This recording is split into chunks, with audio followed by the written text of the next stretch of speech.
News J நேயர்களுக்கு வணக்கம். சொல்லியடி நிகழ்ச்சியில் உங்களை சந்திக்கிறதுல மகிழ்ச்சி. இன்றைய அரசியல் நிகழ்வுகள் பற்றி பேசுறதுக்காக மூத்த பத்திரிகையாளர் திரு அப்துல் முத்தலிஃப் நம்ம கூட இணைஞ்சிருக்காங்க. பேசலாம்.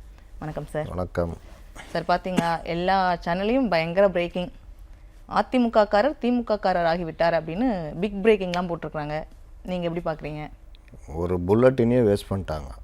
அதாவது ஒரு அரை மணி நேரம் 3/4 மணி நேரம் இருக்கிறவங்க எல்லாத்தையும் ஆற்றுனாங்க. ஒரு மூத்த பத்திரிகையாளர் சொன்னார், சமீப காலமாக அவர் சார்பு பத்திரிகையாளர் ஆகிட்டார். நாங்களாம் முன்ன வந்து அவருடைய இது தான் நான் பார்ப்போம், அவர் இதில் என்ன சொல்கிறாருன்றதான் கவனிப்போம். அவரை ஒரு 2-3 திமுக மேடல் ஏற்றுனாங்க. அப்புறம் என்ன ஆச்சுன்னு தெரில, அவர் இதாகிட்டார். அவர் சொல்கிறாரு, ஓபிஎஸ்ஐ இணைத்து அந்த கட்சி படிவத்தில் கையெழுத்திட வைத்ததன் மூலம், அவருக்கு அந்த கருப்பு சிவப்பு துண்டு அணிவித்ததன் மூலம் ஒரு குறியீட்டை திமுக உருவாக்கி இருக்கிறது, தான் பலமான கட்சியாக மாறுகிறது என்பதை சொல்லிட்டு காங்கிரஸுக்கு இதை ஒரு எச்சரிக்கையாக திமுக வைக்கிறதுன்றார். இது எங்கே போய் எங்கே முடியறது? இது ஒரு ஆள் காங்கிரஸுக்கு ஈக்குவல் ஆகிட்டாரா? இவர் பலமான ஆளாக இருந்தால் இவர் ஏங்க அதிமுக வராரு?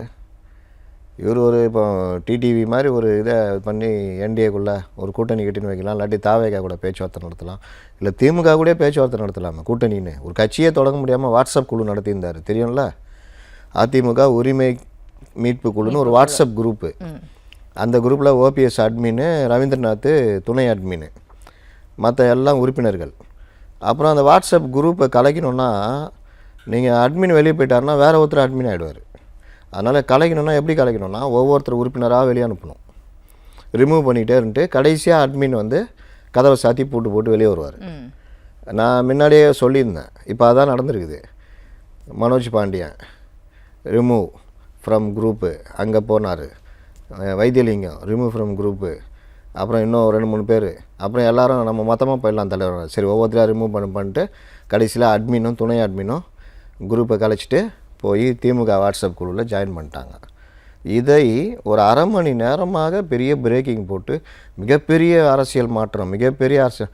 அங்கே நிற்கிற தங்க தமிழ்ச்செல்வம் மூஞ்சை பார்த்தாலே தெரியுது எப்படிப்பட்ட மாற்றம்னு. வரும்போது வரவேற்பாங்க. ஒரே மாவட்டத்தில் பிரச்சனை இல்லை, ஏற்கனவே மகாராஜா கூட பிரச்சனை தங்க தமிழ்ச்செல்வனுக்கு. இப்போ இவர் வேறு பிரச்சனை. அவர் பயங்கர வருத்தத்தில் இருக்காராம். அநேகமாக வெளியில் வந்தால் கூட வரலாம். வந்தது எப்பவுமே அவர் போடியில் தான் போட்டியிட போகிறாரு, அதுவும் திமுக சின்னத்தில் அப்படின்னு சொல்கிறாங்க. அப்போ அங்கே இருக்கிற திமுக காரங்க இதை எப்படி எடுத்துப்பாங்க? ஏற்கனவே இருப்பாங்கல்ல. இப்போ நீ வர எல்லாருக்கும் நீ சீட்டை கொடுத்துனீங்க. திமுகவில் பிரச்சனை என்னென்னா, ஒரிஜினல் திமுக காரனுக்கு எந்த மரியாதையும் கிடையாது. அவன் கீழே போஸ்ட் ஓட்டணும், சுற்றணும், போகணும், வரணும். குடும்பத்துக்கு மரியாதை, குடும்பத்தை சார்ந்த கார்ப்பரேட் நண்பர்களுக்கு மரியாதை. இப்போ அண்ணா நகர் யார்? அவர் திமுககாரா? கார்த்தி, அண்ணா நகர் கார்த்தி நிற்க போகிறாரு. அவர் இன்னும் பரம்பரை திமுககாரா? இவர்களுக்கு நண்பர் அப்படியே வந்து உள்ளே வர்றாங்க. இந்த மாதிரி பலரும் வந்து அந்த சார்ந்தவர்கள், இல்லாட்டி அமைச்சர்களுடைய பசங்க.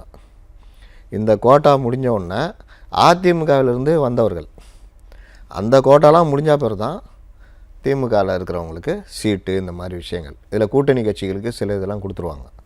இதெல்லாம் போக தான் ஒரிஜினல் திமுககாரன் பலனடைய முடியும். ஒரிஜினல் திமுககாரன் வேலை என்னென்னா, அறிவாளத்துலேருந்து வரவேற்கும் போது வரவேற்கணும், போகணும், வரணும், இந்த மாதிரி தான். இது நிலைமையினால தான் இன்றைக்கி திமுக மேலே உள்ளுக்குள்ளே பயங்கர கடுப்பு இருக்குது.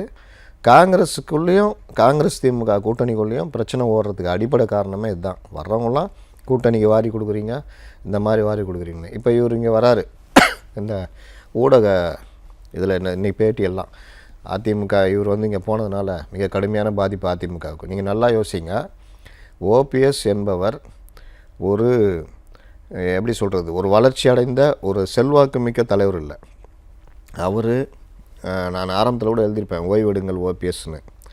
அவர் வந்து ஒரு கீழ்மட்டத்திலேருந்து வந்து போராடி தன்னுடைய இடத்துக்கு வந்த தலைவரே கிடையாது. அவர் பெரிய குளத்தில் டிடிவி தினகரனுக்கு ஒர்க் பண்ணார். அந்த பழக்கத்தில் அந்த சமூகம் சார்ந்ததுனால அவரை இது பண்ணாங்க. அப்புறம் ஜெயலலிதா நிற்கும் பொழுது தேர்தல் ஏஜென்ட், தலைமை ஏஜென்ட்டாக இருந்தார். அதில் பிடிச்சி போய் தான் அவர் கொண்டு வந்தாங்க. 2001 தான் அவரை உள்ளே கொண்டு வராங்க. அந்த டைமில் டான்ஸ் இதுன்னு வரும்போது அவரை முதல்வர் ஆக்குறாங்க. இப்படி தான் அவர் வெளியே தர்றாரே தவிர, அவர் ஒரு பெரிய போராட்ட காலம், ஒரு மாவட்டத்தில் பெரிய தலைவர், அவர் சுற்றி ஒரு பெரிய இது, அவர் போயிட்டாருன்னா பெரிய சிக்கல், அந்த மாதிரிலாம் கிடையாது. அப்படின்னா இன்றைக்கி என்ன பண்ணியிருப்பாங்க தெரியுமா? ஒரு அந்த அங்கே அறிவாலயத்தில் தான் இடம் இருக்குது, ஒரு 3000-4000 பேரை திரட்டி ஒரே ஒரு தடவை பண்ணாங்க. ஞாபகம் இருக்குதா? இந்த நாம் தமிழர் கட்சியிலேருந்து இணையிறாங்கன்ட்டு பாதி பேர் திமுக அதில் திமுககாரன்னா அந்த மாதிரி கூட்டங்களுக்கு வர்றவன், கொடுத்தா துட்டு கொடுத்தா வருவானா அந்த மாதிரி ஆள். அதை போட்டு ரிப்போர்ட்டர்னு கேள்வி கேட்டு ஒரே காமெடியாக போச்சு. அந்த மாதிரி ஒரு 3000-4000 பேரை கொண்டு வந்து ஓபிஎஸ் ஜாயின் பண்ணுவார். இதுக்கு முன்னாடி நான் அப்படி தான் பார்த்துருக்கேன். பெரிய தலைவர்கள் இணைஞ்சாங்கன்னா அந்த மாதிரி ஒரு பெரிய இது இருக்கும். நீங்கள் நம்ம அன்வர் ராஜா எடுத்துக்கங்க. அவர் போய் இணைகிறாரு, நான் சொல்கிறேன் கூட்டமே இல்லைன்னு. நம்ம நண்பர்கள் சொல்கிறாங்க, ஏங்க பின்னாடி 5 பேர் நிற்கிறாங்கன்னு. ஏங்க அந்த 4 பேர் அவருடைய நண்பர்கள் திமுகவில் இருக்கிறவங்க, அந்த அறிவாலயத்தில் இருக்கிறவங்க, நமக்கு நண்பர்கள் தான். அதனால் அன்வர் ராஜா கூட அவர் மட்டும் தான் நின்னார். அடுத்து மைத்ரே, இந்த கிரேட் லீடர், அவர் போனப்போ அப்படி தான். மற்றபடி நீங்களாம் பாருங்கள், இன்றைக்கி இவர் கூட எத்தனை பேர்? அவரவர் பையன் ஒரு 6 பேர் அந்த அந்த அந்த ஹால்குள்ளேயே அடங்கிடுது. இது போக அமைச்சர்கள் மற்றவங்களாம் நிற்கிறாங்க.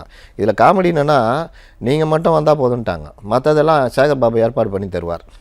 அவர் பாருங்களேன், இந்த கோயிலில் பூஜை பண்ணும்போது பூலாம் எடுத்து கொடுப்பாங்க பாருங்கள், அந்த மாதிரி அவர் வாட்டில் அவர் எந்திரத்தனமாக இயங்குவார் பாருங்கள். அப்படியே இதை வாங்கி கொடுக்குறாரு, கொடுங்க, நீ கொடுங்க, கை குளிக்குங்க. இந்த மாப்பிள்ளை பொண்ணு கல்யாணம் நடக்கும்போது அந்த பத்திரதார் ரிஜிஸ்டர் பண்ண மாதிரி, அப்புறம் நீங்கள் தாங்க சால்வை போடுங்க, அவருக்கு இந்தாங்க சால்வை நீங்கள் போடுங்க, நீ போடு அது போடு, இதுதான். அப்போ இவங்க கையாட்டு போனால் போதும், மற்றதெல்லாம் பார்த்துக்குவாங்க. புக்கு கொண்டு போடலாம் கூட பரவாயில்ல, அங்கே புக்கு இருக்கும், கொடுத்து சொல்லுவாங்க. இப்படி தான் ஒரு 7-8 பேர் போய் இணைஞ்சாங்க. ஆனால் இவங்க என்ன சொல்கிறாங்கன்னா, ஓபிஎஸ் இணைந்ததுனால அந்த தென் மாவட்டங்கள்லேயே அப்படி இப்படின்றாங்க. ஓபிஎஸ்க்கு வந்த ஆதரவாக விழுந்த வாக்குகள் அதிமுக வாக்குகள். அதிமுகவுக்கு எதிரான திமுகவில் போய் ஓபிஎஸ் இணைஞ்சார்னா அவருக்கு எப்படி அந்த வாக்குகள் கிடைக்கும்? அது எப்படி பலகீனமாகும்? அவர் மேலும் பலகீனமாவார். இப்போ இருக்கிற சண்டையில் அவராலலாம் அங்கே தாக்கு பிடிக்க முடியாது. இதே மாதிரி தான் ஓரங்கட்டி இறங்கட்டி வைப்பாங்க. மகாராஜாலாம் எப்படி நடத்துவார்னு தெரியும். தங்கள் தமிழ் செல்வனும் வயசு கம்மி, அவர்கிட்டயே சர்டிஃபிகேட்டை பிடிங்கி அவ்வளோதான் தொலைச்சிடுவான்றாரு. ஓபிஎஸ் எல்லாம் சர்டிஃபிகேட்லாம் பிடுங்க தேவையில்ல, அப்படி மறைச்சி பார்த்தாலும் நான் அப்படி ஓரமாக உட்காந்துக்கிறேன், நீ நிகழ்ச்சியை முடிச்சுட்டு வாப்பான்ட்டுருவார். அதனால் இந்த குடும்பம் அங்கே போனது திமுக அவளை அந்த மாவட்டத்தில் இருக்கவங்க மேலே கடுமையான கடுப்பை ஏற்படுத்தும். இந்த ஊடகங்கள் நான் இன்னொன்று பார்க்குறேன், ஓபிஎஸ் இணைஞ்சதை இப்படி பெரிய இது மாதிரி காமிக்கிறாங்களே, மன்னனும் எஸ்ஆர் கோபியும் இங்கே வந்தாங்கல்ல, அது திமுகவுக்கு எவ்வளோ பெரிய பின்னடைவு தெரியுமா? நீங்கள் அழகிரி சொல்லி அனுப்பிச்சிருக்காரு, நீங்கள் போங்க அங்கே போய் ஜாயின் பண்ணுங்கள் பார்த்துக்கலாம் அப்படின்னு. எஸ்ஆர் கோபி வடக்கில் நிற்க போகிறாரு. பெரிய சிக்கல். ஏற்கனவே தளபதி வந்து காங்கிரஸ் பகைச்சிட்டு இருக்காரு, அவங்களுக்குள்ள சண்டை ஓடுது. என்னன்னாலும் காங்கிரஸ் அங்கே வேலையை காமிக்கும். இன்னொருத்தர் இந்த தாவேக்கால் வந்து சிடி நிர்மலமாக போட்டியில் போகல. இந்த பிரிக்கிற வாக்குகள் எஸ்ஆர் கோபி இது எல்லாம் சேர்ந்துச்சுன்னா ஈஸியாக அந்த தொகுதி கைவிட்டு போயிடும். ரெண்டாவது, மன்னன் வந்து பிடிஆர் எடுத்து நிற்கிறாருன்னு நினைக்கிறேன், அதுவும் ஒரு பெரிய இதாக மாறும். இது எல்லாம் தாண்டி அழகிரியே முடிவு பண்ணி சொல்லியிருக்காராம், நான் என்னென்ன வேணும் சொல்லுங்கள், நான் பண்ணி கொடுக்குறேன், இந்த இதை காலி பண்ணி விட்டு போகணும்.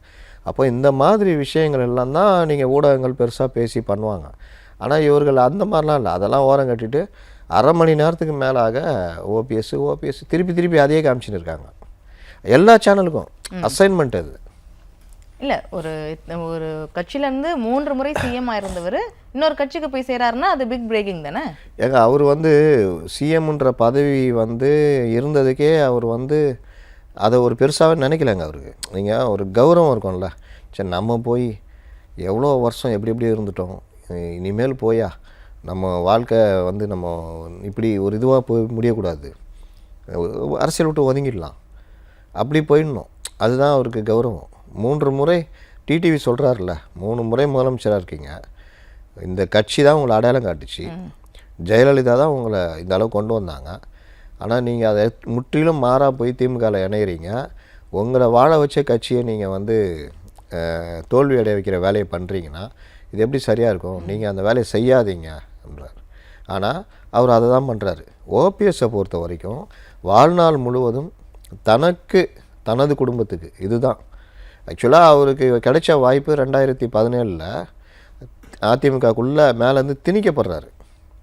அப்படி திணிக்கப்படும் பொழுது அவருக்கு 11 எம்எல்ஏட ஒன்றும் இல்லாமல் போனவர் ஒருங்கிணைப்பாளர் துணை முதல்வர்னு அவர் கரெக்டாக செயல்பட்டு இருந்தார்னா அவர் ஒரு 20-30 மாவட்ட செயலரில் கையில் வச்சுருந்துருக்கலாம், ஒரு 20 எம்எல்ஏ கிட்ட கையில் வச்சுருந்துருக்கலாம். அப்படி வச்சுருந்தா அவர் பெரிய தலைவர். அவர் எனக்கு வந்து இது வேணும் அது வேணும் சண்டை போட்டிருந்தா உண்மையிலே இப்போ இருக்கிற தலைமை அதிமுக தலைமை பயந்துருக்கும், இவர் வந்து நிராகரிக்க முடியாத தலைவர். ஆனால் ஒன்றுக்குமே லாய்க்கு இல்லாமல் ஒரு 4 எம்எல்ஏ 5 எம்எல்ஏவோ அது கூட இவருக்காக வரல, அவங்களுக்கும் கட்சிக்குள்ளே ஏதாவது பிரச்சனை இருக்கும், அந்த மாதிரி அதிருப்தியாளர் இவர் கூட போனது. ப்ளஸ் ஒரு 50 பொதுக்குழு உறுப்பினர்கள். இன்னொன்று பார்த்தீங்கன்னா கட்சியில் நீங்கள் 2019 படுதோல்விக்கு பிறகு அந்த எம்பி தேர்தல் தோல்விக்கு பிறகு 2021 கஷ்டப்பட்டு உங்களுக்கு 39% ப்ளஸ்ஸு 75 எம்எல்ஏ கூட்டணி ஜெயிக்கிறாங்க. பர்சன்டேஜும் பார்த்தாலும் நல்ல பர்சன்டேஜ் 39%. அங்கே எங்கே அடிப்படுதுன்னா இவர் ஏரியாவில் தான் அடிப்படுது. தென் மாவட்டங்களில் மட்டும் இவர் ஒரு 10-15 எம்எல்ஏக்கள் இவருடைய செல்வாக்கில் பண்ணியிருந்தாருன்னா இன்னும் திமுகவுக்கு நெருக்கடியாக இருக்கும். அதில் இவர் பெருசாக ஒன்றும் பண்ணலை. அதற்கு பிறகு இவர் அதிமுகவை ஸ்டாண்ட் பண்ணி கொண்டு வரணுன்றதை விட தனக்கு என்னன்னு பார்த்து கட்சியை பலகீனப்படுத்துகிற வேலை எல்லாத்தையுமே பண்ணார். எடுப்பார் கைப்பிள்ளையாக மாறினார். நீங்கள் இப்படி சொல்கிறீங்க, ஆனால் அவர் சொல்கிறாரு இப்போ இருக்கிற அதிமுக பொதுச் செயலாளரை பற்றி குற்றம் சாட்டுறாரு இப்போ செய்தியாளர் சந்திப்பில். அதுக்கு காரணம் வந்து இவர்கள் எல்லாருக்குமே திமுக உட்பட எடப்பாடி பழனிசாமி மேலே தான் கடுமையான கோபம் இருக்குது. ஏன்னா ஜெயலலிதா அவர்களுடைய மறைவுக்கு பிறகு அதிமுக ஒன்றும் இல்லாமல் போயிடும். ஓபிஎஸ் போன்றவர்கள் நம்ம சொல்கிறத கேட்பாங்க, நம்ம கூட வந்து என்ன வேணாலும் நம்ம சொல்கிறத கேட்டு பண்ணாங்கல்ல. அந்த இடத்துல இவர் மட்டும் ஒரு இந்த டீம் வந்து அசைய மாட்டேங்குது. ஏடிஎம்கே ஒன்றும் இல்லாமல் ஆக்கலான்னு ட்ரை பண்ணால் முடிய மாட்டேங்குது. 10 தோல்வி பழனிசாமின்னு சொல்கிறாங்க. ஆக்சுவலாக அதுதான் ஆளுமை. நீங்கள் பல தோல்விக்கு பிறகு இந்த கட்சி நிற்குது, அது நிற்கிறதுக்கு காரணமாக இருக்கிற ஒரு எடப்பாடி பழனிசாமி, அவர் கூட இருக்கிற இந்த டீமு, ஒரு தளபதிகள் இருக்காங்கல்ல, எஸ்பி வேலுமணி, தங்கமணி, சிவி சண்முகம், திண்டுக்கல் சீனிவாசன், இந்த மாதிரி ஒரு பெரிய உதயகுமார், பெரிய டீம் இருக்குல்ல. இந்த டீமை தலைமை தாங்கிற எடப்பாடி பழனிசாமி. அப்போ இவர்களை ஒன்றுமே பண்ண முடியலையே. இப்போ எடப்பாடி பழனிசாமி என்கிற நபர் வச்சு வெளுக்கிறாரு. இவர்களை இவர் பேசுகிறதுக்கு நம்மளால் பதில் சொல்ல முடியலையே. நம்ம என்னென்னவோ நரேட்டிவ் செட் பண்ணுறோம், அடிமைன்றோம், டேபிள்ன்றோம், எப்போ பேசினாலும் அதை தான் பேசுகிறோம். ஆனாலும் அவர் திருப்பி பதிலடி கொடுக்குறாரு, ஒன்றும் பண்ண முடியலையே. அப்படின்றப்போ யார் அடிமைத்தனமாக இருக்கிறாங்க, அவங்களெல்லாம் இழு. நீங்கள் பாருங்கள், வந்த எல்லோருமே இவரை மட்டும் கார்னர் பண்ணி பேசுவாங்க. கட்சியோ உங்களுக்கு என்ன பிரச்சனை, எனக்கு கட்சியில் அவமானம் கிடைத்தது, கட்சி போகிற பாதை சரியில்லை, அதனால தானே வெளியே வருவாங்க. நீங்கள் ஏன் ஒரு கட்சி விட்டு வெளியே வருவீங்க? நான் அந்த கட்சியில் இருந்தேன், அவங்க போகிற பாதை சரியில்லை, அதனால் வரேன். அதை எதுவுமே யாருமே சொல்ல மாட்டாங்க. நீங்கள் செங்கோட்டை என்ன சொன்னார், எல்லோரும் ஒற்றுமையாக இருக்கணும். எல்லோரும் ஒற்றுமையாயிட்டாங்களா, நீங்கள் எங்கே இருக்கீங்க? 2வது சொன்னார், பாஜகவோட கூட்டணி அமைக்க வேண்டும் என்று நான் வலியுறுத்தினேன், நான் உட்பட 5 பேர். நீங்கள் அந்த சண்டை போட்டு வெளியே வரப்போ கூட்டணி நல்லா ஸ்ட்ராங்காக இருக்க. அப்போது அந்த முன்னுக்கு பின் முரணான ஸ்டேட்மெண்ட்டு தானே. இன்றைக்கி அவர் அங்கே போய் உக்காந்துட்டு இருக்காரு. உக்காந்துட்டுன்னா ஜெயலலிதா படத்தை கூட பாக்கெட்டில் வைக்க முடியாத அளவுக்கு அவருக்கு உரிமை கிடையாது. ஆமாம், பேசுகிறது கூட மேடையிலே சொல்கிறார் புஷி ஆனந்த், அண்ணன் ரொம்ப நேரம் பேசாதீங்க, நீங்கள் 72 ஆரம்பித்து 26 வரத்துக்குள்ளே பசங்க கொந்தளிச்சிருவானுங்க, பேசாதீங்கன்றாங்க. இப்போ உட்காந்து முழிச்சிட்டு இருக்காரு, தெரியாமல் வந்து மாட்டிக்கிட்டோமோன்னு. அதுதான் அந்த மன்னன் படம் வசனம் போட்டு விட்டேன், உண்ணாவிரதம் இருப்பாங்கள்ல, அந்த மாதிரி வந்து இவர்கள் வந்து நேற்று எஸ்பி வேலுமணி கூப்பிட்றாரு, வருத்தத்தில் இருக்கிறாங்க. அதே பதவி கொடுத்தா வரேன்னு சொன்னால் கொடுத்தாலும் கொடுத்துருவாங்க. அப்போ அசிங்கம் வந்து தாவேக்காக்கு தான். இன்றைக்கி அந்த மாதிரி அவரோட நிலைமை. இவர் போனார் அன்வர் ராஜா, என்ன சொல்ல முடிஞ்சது? எடப்பாடி பழனிசாமி. மைத்ரேயன் போனார், அவருக்கு என்ன காரணம்னு தெரில, ஏதோ ஒன்று போயிட்டு அங்கே போயிட்டு திமுக ஆட்சி வரும், இது வீழ்த்தப்படும், அவ்வளோதான். இப்போ ஓபிஎஸோட நிலைமை என்னவா இருக்கும்? ஓபிஎஸும் இப்போ வந்துட்டு என்ன சொல்கிறாரு, எடப்பாடி பழனிசாமி உங்களுக்கு பல சான்ஸ் கொடுக்குறாங்க, உங்களை மாதிரியே எடப்பாடி பழனிசாமியை எதிர்த்து களம் கண்டு கொண்டிருந்த டிடிவி தினகரன் கடுமையான, உங்களை விட கடுமையான, அவருடைய அந்த பேட்டிகள்லாம் எப்படி இருக்கும் தெரியும்ல, அப்படி இருந்தும் என்டிஏ, அதாவது அவர் திமுகவுக்கு போகணுன்றது வந்து அவருடைய நோக்கமாக இல்லை. ஏன்னா அது அதிமுக கொள்கைக்கு முற்றிலும் எதிரானது. சண்டை போடணும் இல்லையா, நிற்கணும், டிஎம்கே வீழ்த்த பண்ணணும், ரைட், சேர்ந்தாச்சு, சேர்றாரு. அப்புறமா அவர் என்ன சொல்கிறாரு, நீங்கள் வாங்க, உங்களுக்கு ஒரு 3 சீட்டு நான் பேசி தரேன், நில்லுங்க, ஒன்று தாமரையில் நில்லுங்க, இல்லை எங்கள் சின்னத்தில் நில்லுங்க, இல்லை சுய சின்னத்தில் நில்லுங்க, முடிஞ்சால் நான் ஒரு பேசி ஜெயித்த பிறகு ஒரு அமைச்சர் கூட நான் வாங்கி தரேன், எங்களுக்கு கூட வேணாம், உங்களுக்காக ஒரு முன்னாள் முதலமைச்சரை வாங்கி தரேன் அப்படின்னா இவரை எது தடுத்தது? மீண்டும் அதிமுகவில் வரணுன்னா எப்படி சேர்ப்பாங்க? நீங்கள் உங்களை அவ்வளோ கெஞ்சினாங்க. இந்த விவாகரத்தான கணவன் மனைவி கதை தான். அடின்னு அடிக்கிறது, என்னென்னவோ பஞ்சாயத்துலாம் பேசி முடியவே முடியாமல் அந்த பொண்ணு இவங்க கூட வாழவே முடியாதுன்னு விவாகரத்து வாங்கினா பிறகு 2 வருஷம் சோறு தண்ணி இல்லை, துணி துவைக்க ஆள் இல்லை, அது இல்லைன்னு வந்து கெஞ்சிக்கிட்டுன்னா அந்த மனைவி மற்றவங்க வேணால் சொல்லலாம் சேர்த்துக்குமான்னு, உனக்கு தெரியுமா நான் எவ்வளோ அனுபவிச்சேன்னு தான் கேட்கும் அந்த பொண்ணு. அந்த கதை தான் இந்த கதை. எவ்வளோ அனுப்பிச்சாங்க திமுகவுடைய கருவியாக இத்தனை இருந்தாங்க. நாள் இவங்க அதிமுகல இருந்து அந்த குற்றச்சாட்டு ஒன்று வச்சிருந்தாங்களே, இவர் திமுகவோட பி டீமா செயல்படுறாரு அப்படின்னு. இப்போ அந்த குற்றச்சாட்டு உண்மை அப்படின்றத நிரூபிச்சிட்டாரு இல்லையா? இவர் எடுப்பார் கைப்பில் தான் சொல்கிறேன்னு. இவர் நான் அதிமுகக்குள்ளே வரணும்னா சசிகலாவும் டிடிவியும் இருக்கக்கூடாதுன்னு சொன்னவர். ஆனால் தர்மத்தை யாருக்கு எதிராக பண்ணார்?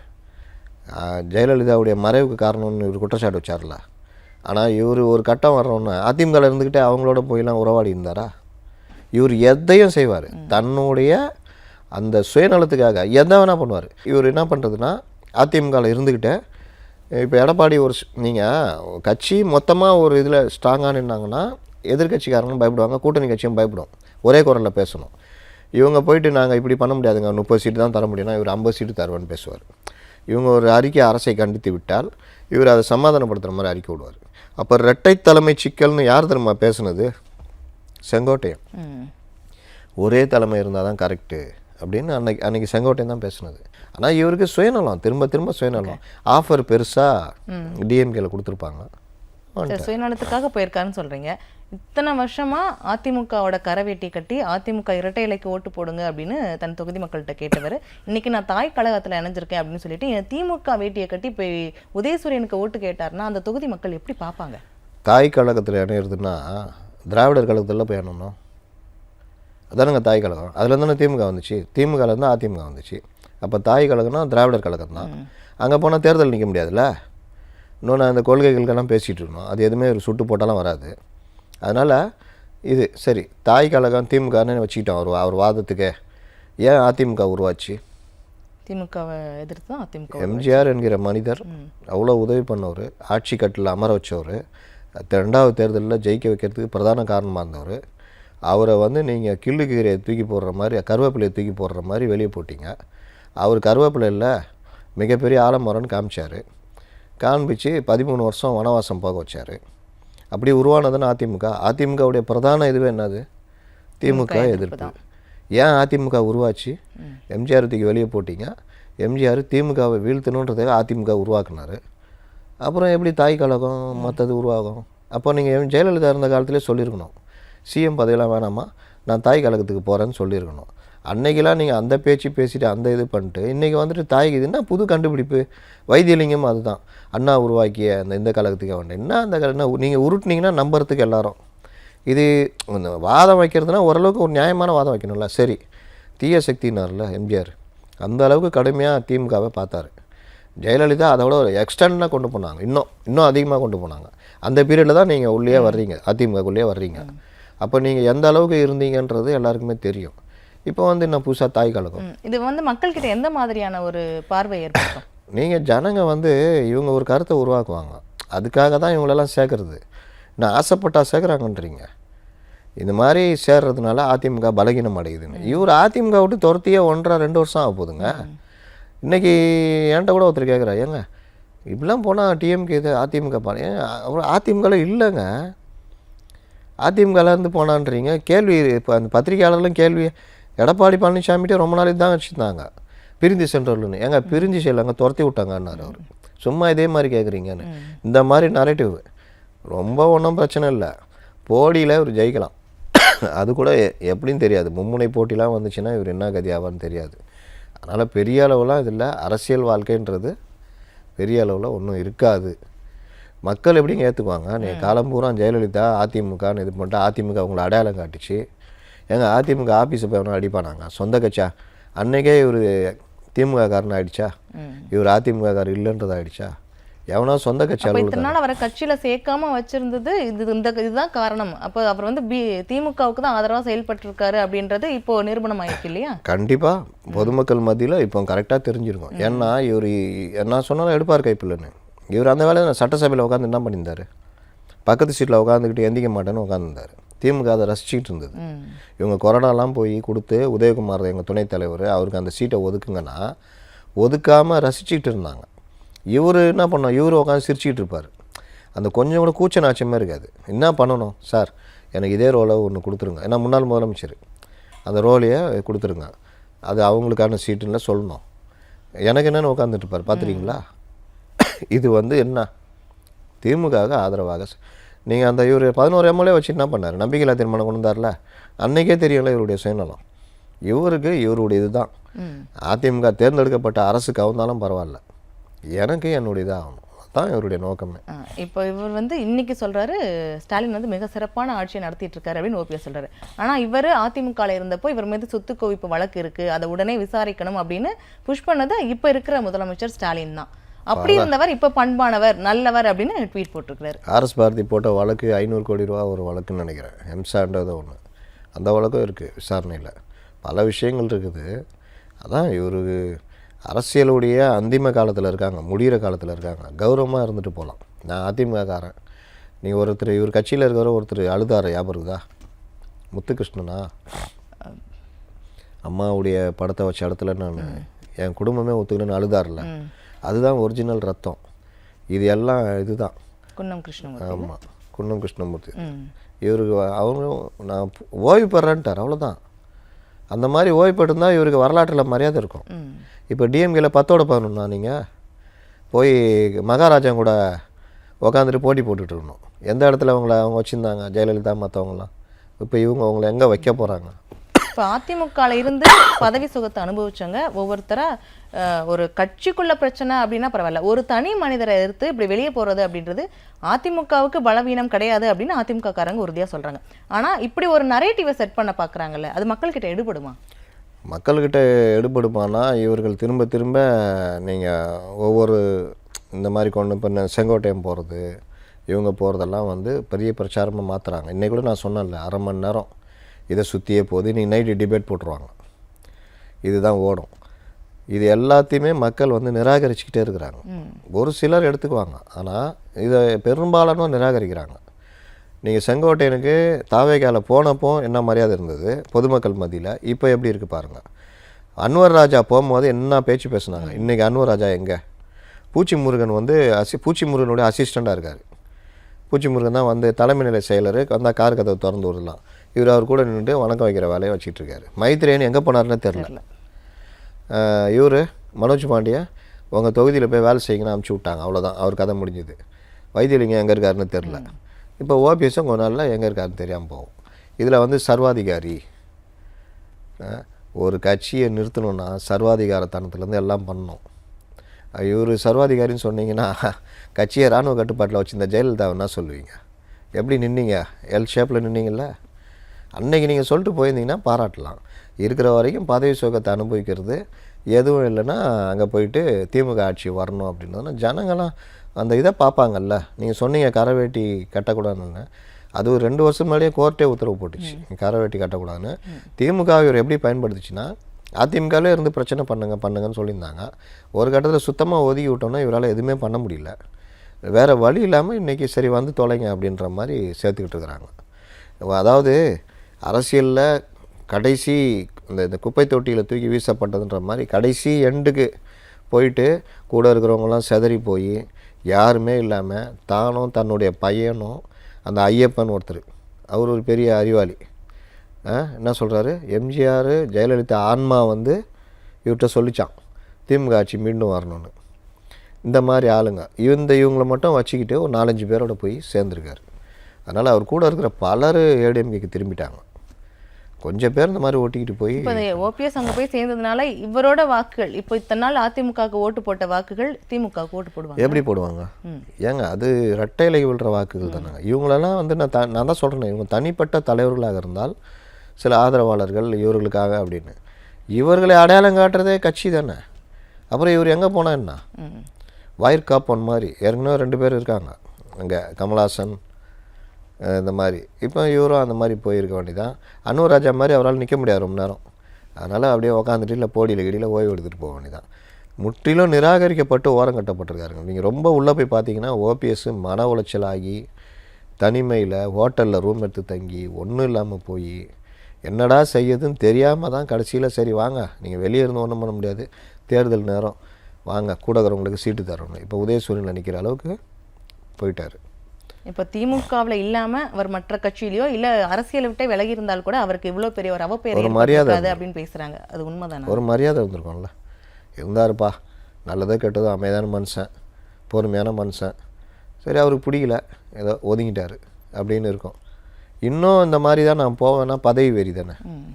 நான் வந்து என்னை வளர்த்து விட்ட கட்சி அதுக்கு அந்த சின்னத்துக்கு எதிராக கட்சிக்கு எதிராக முற்றிலும் அதுக்கு நேர்மாறாக அம்மாவுடைய, ஏன்னா ஜெயலலிதா மேலே இவருக்கு அவ்வளோ மரியாதை உண்டு. நானே பல இதில் பதிவு பண்ணியிருக்கேன். அவங்க அந்த சிறைக்கு போய்ட்டு வந்து முதல்வராக இல்லாமல் வீட்டில் இருந்தப்போ, இவர் முதல்வராக இருந்தப்போ ஒரு தீபாவளிக்கு வீட்டில் பிரியாணி செஞ்சுட்டாங்கன்னு சமையல்காரனை வேலையை விட்டு துரத்துற அளவுக்கு போயிட்டார். அந்தளவுக்கு ஒரு அவங்க மேலே மரியாதை உண்டு. அந்த மரியாதை அவங்க உயிரோடு இருக்கும்போது மட்டும்தான் இருக்குமான்னு கேட்குறேன். அவங்க மறைஞ்ச அப்புறம் வந்து இருக்கணும்ல. என்ன இருந்தாலும் என்னை உருவாக்கினவங்க ஜெயலலிதா. அவங்க வந்து கடைசி வரைக்கும் எனக்கு பிறகு அந்த இயக்கம் இருக்குன்னு சொன்னாங்க. அந்த இயக்கத்தை அதாவது வீக் ஆக்கக்கூடாது. அவங்க இருக்கிறவங்க எதை பண்ணுறாங்களோ சரி நம்ம வாட்டில் நம்ம ஒதுங்கிக்கலாம். அவங்க லட்சியம் என்ன, இவங்களை வீழ்த்தணும்னு. அவங்ககிட்ட நம்ம வேணாம், நம்ம அப்படியே ஒதுங்கிடலாம் அப்படியாவது நினச்சிருக்கணும். ஆனால் அந்த ஜெயலலிதாவுடைய லட்சியத்துக்கு எதிராக, எம்ஜிஆருடைய லட்சியத்துக்கு எதிராக போய் ஜாயின் பண்ணுறீங்க. அப்புறம் நீங்கள் எப்படி அவங்களுக்கு விசுவாசமாக இருந்தீங்கன்னு சொல்ல முடியும்? இப்போ இவர் இணைஞ்சதும் சோஷியல் மீடியாவில் ஒரு போஸ்ட் பார்க்க முடிஞ்சது. இபிஎஸ்ஸால் சட்டையை கிழிச்சுக்கிட்ட வரும், அதிமுகலேருந்து இபிஎஸ்ஸால் விரட்டப்பட்டவரும் 2 பேரும் கூட்டணி வச்சுருக்காங்க. இந்த கூட்டணி எங்கே போய் முடிய போதோ அப்படின்ற மாதிரி ஒரு போஸ்ட் பார்த்தேன். ஸோ இந்த கூட்டணி எங்கே போய் முடியும்? கூட்டணி முடியறதெல்லாம் விஜய் பார்த்துக்குவார். விஜய் வாங்குகிற வாக்குகள் இவர்களை ஓரந்தள்ளும். இன்னும் காங்கிரஸும் இவர்களும் இப்போ வரைக்கும் அந்த கூட்டணி கடுமையான கோபத்தில் இருக்காங்க. காங்கிரஸ் இதான் சாக்குன்னு கழட்டிக்கலான்னு பார்க்குறாங்க. ஆனால் இவங்க விட மாட்டேங்கிறாங்க. முதல்ல இவங்க தலைக்கு மேலே ஏறி நின்றுருந்தாங்க. அந்த பீகார் தோல்வி நேரத்தெல்லாம் தலைக்கு மேலே. அதுக்கப்புறம் ராகுல்லேருந்து எல்லாம் முடிவு பண்ணிட்டாங்கன்னா இவங்கள்ட்ட போய் தொங்குறது, நமக்கு இன்னொரு ஆஃபர் இருக்குது அப்படின்னு. நீங்கள் அந்த சைடு போகணுன்னு முடிவு பண்ண பிறகு பாசிட்டிவ் யோசிப்பீங்களா? அப்போ ரொம்ப பாசிட்டிவ் தெரியுது கண்ணுக்கு. ஆகா, பாண்டிச்சேரியில் ஆட்சி பிடிக்கிற அளவுக்கு போகலாம், கேரளாவில் லாபம், நாளைக்கு பார்லிமெண்ட் எலெக்ஷன் வச்சா விஜயை வச்சு சவுத் இந்தியா ஃபுல்லாக பிரச்சாரத்துக்கு பயன்படுத்தலாம், உள்ளாட்சி தேர்தலில் பாதிக்கு பாதி கேட்டு நிற்கலாம். இந்த மாதிரி வாய்ப்பு திமுக கிடைக்காது, காங்கிரஸுக்கும் இனிமேல் கிடைக்காது அப்படின்னு காங்கிரஸ் நினச்சிக்கிட்டு கழட்டிக்கிட்டு போகலான்னு நினைக்கிற நேரத்தில் வாங்கன்னு கூப்பிட்டுட்டு இருக்காங்க. நாளைக்கு வர சொல்லியிருக்காங்க. சரி போய் என்ன தான் பார்ப்போன்னு காங்கிரஸ் வருது. ஆனால் டிமாண்டை முன்ன விட ரொம்ப கடுமையாக ஏற்றிக்கிட்டாங்க. 40 எம்எல்ஏக்கு மேலே வேணும், ராஜ்யசபா வேணும், உள்ளாட்சியில் 20% வேணும். அப்படின்னா 17 மாநகராட்சி இருக்குன்னா அதில் 20% பார்த்துங்க, கிட்டத்தட்ட 3-4 மாநகராட்சி எங்களுக்கு வேணுன்றது. இது எல்லாமே இப்போ இவங்களால் சகிச்சிக்க முடியாது. சரி வாங்கன்னு இறங்கி போவாங்க. அதுக்கு காரணம் விஜய். இல்லை முடியலன்னா விஜய் கூட காங்கிரஸ் போயிடுச்சுன்னா திருமாவளவன் முறுக்கிட்டு இருக்காரு, அவரும் போயிட்டாருன்னா 3ஆவது இடத்துக்கு போயிடுவாங்க. ஓபிஎஸ் இருக்கிற இடம் எப்படி இருக்கும் தெரியும்ல. இதுக்கு மேலே நான் என்னங்க சொல்லணும்? பார்க்கலாம் இந்த கூட்டணிகள் பேச்சுவார்த்தைகள்லாம் எப்படி எங்கே போய் முடியுது அப்படின்றத பார்க்கலாம். உங்கள் நேரத்திற்கு நன்றி. நன்றி நேர்களை மற்றும் ஒரு நிகழ்ச்சியில் சந்திக்கலாம். நன்றி, வணக்கம்.